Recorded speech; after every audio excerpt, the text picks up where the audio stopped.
বান্দা সম্পদের কারণে আর সন্তানের কারণে আমাকে ভুলে যায়ও না বান্দা, আমাকে ভুলে যায়ও না। সূরাতুল মুনাফিকুনের ভিতর আল্লাহ তাআলা বলেছেন, ইয়া আইয়ুহাল্লাযীনা আমানু লা তুলহিকুম আমওয়ালুকুম ওয়ালা আওলাদুকুম আন যিকরিল্লাহ।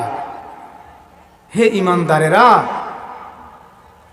দুনিয়ার সম্পদের কারণে আর সন্তান সন্ততির কারণে আমি রবের জিকির থেকে গাফেল হয়ে যেও না। মালিক কি মায়া করে, কি করুণার স্বরে তার বান্দাকে লক্ষ্য করে নসিহত করতেছেন।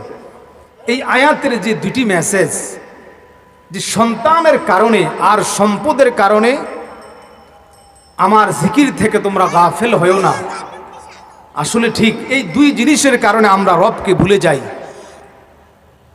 এই দুই জিনিসের কারণে, সন্তান আর সম্পদ।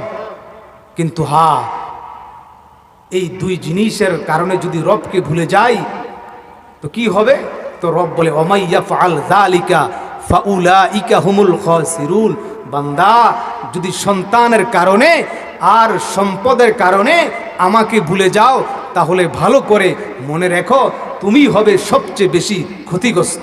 বান্দা, সম্পদের কারণে আর সন্তানের কারণে আমাকে ভুলে যায়ও না বান্দা, আমাকে ভুলে যায়ও না। এই জন্য সম্মানিত হাজরিন, আমরা দুনিয়া যতটুকু দরকার মালিককে নাফরমানি করে নয়, মালিককে ভুলে যেন দুনিয়া অর্জন না করি। এজন্যে সন্তানের জন্যে কত কিছু করি।